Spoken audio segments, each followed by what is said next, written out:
Okay, so let's talk about 1001. This is a film that I had been wanting to see for quite some time now. So this past January, we did go up to Sundance, and it was one of the movies playing there actually. And there was a lot of things with Sundance that we didn't get to see because of time, because of how it is to maneuver around Sundance and all of that.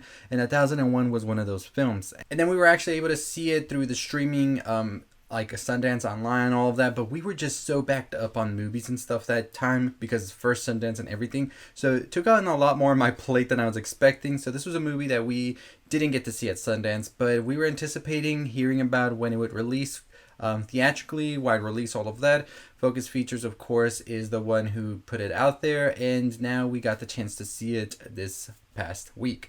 And let me tell you about this movie right here. It won the Grand Jury Award at Sundance, which is like the highest one you can win there. And so we were excited knowing that we were getting into this movie. And the screening yesterday, house was packed. Everybody was there ready to see this movie, and for good reason. It had so much hype behind it, so much acclaim behind everybody involved in this, and this is exactly what it delivers.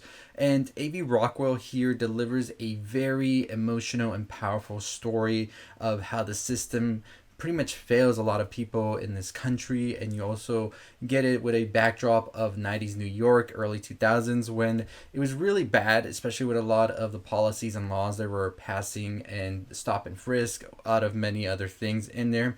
And I really enjoy that the movie interlaced all of these issues in there without taking you from the main story, which was the story of this mother who was just trying to have a life with their son, and due to several things that happened, I don't want to get into spoilers or any of that, they aren't really able to live this life as comfortably as they would want to, and their hopes and dreams are. And so you see this very tragic story at its core about how much systematic failure there really is that leads people to live this life that you see throughout here.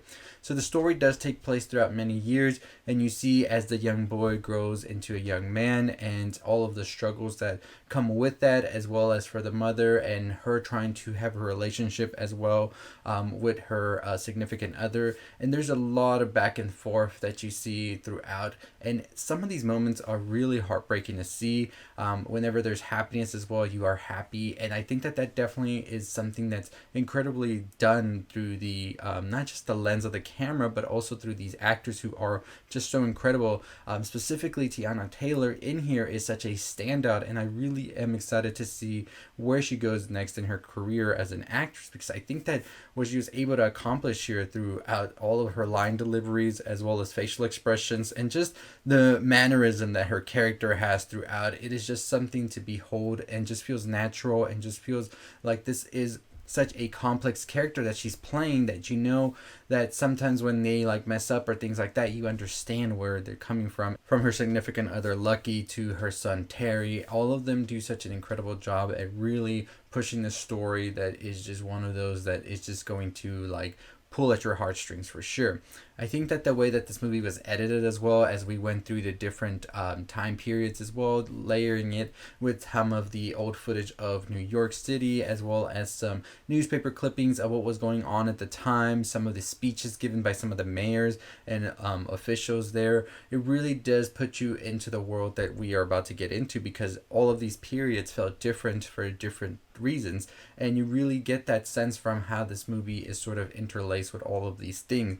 I thought that the color palettes here as well were really well done. The cinematography really gave you that New York feeling as well, and that was something that I really enjoyed about the movie, is you always knew you were in New York, and at the core of the movie, it is a New York movie, but you have this story of Inez and Terry that is very much so the central focus still, which I thought was something that the directors and everybody involved balanced perfectly, because you don't want to get lost in the sauce. You do want to talk about all of these issues as well, but at its core, you want the story to still be Inez and Terry, and that's exactly what it is.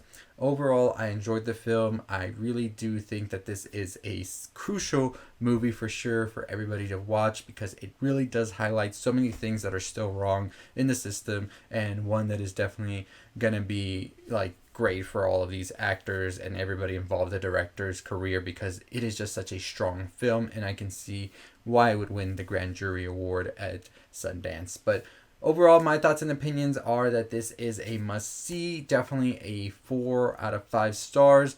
There were some things in it that I felt a little bit too dragged on, but I think that overall it is a very, very great movie for sure, and one I would definitely recommend seeing just for the sheer acting ability that everybody portrays here, and to get a very different story than what we're used to getting from Hollywood nowadays. So, very excited to see the future of A.B. Rockwell, Tiana Taylor, everybody involved, honestly, here. And I don't think it's too early to say that we are definitely looking at an Oscar contender here from Tiana Taylor and the movie itself, the director. Everybody here did such an amazing job, but Tiana was such a standout for sure. So, let me know thoughts and opinions on 1001 if you've seen it or not. If you are planning to see it, in the comments down below. This one's definitely one I enjoyed, and it is quickly going on the top of my list for sure of 2023 right now.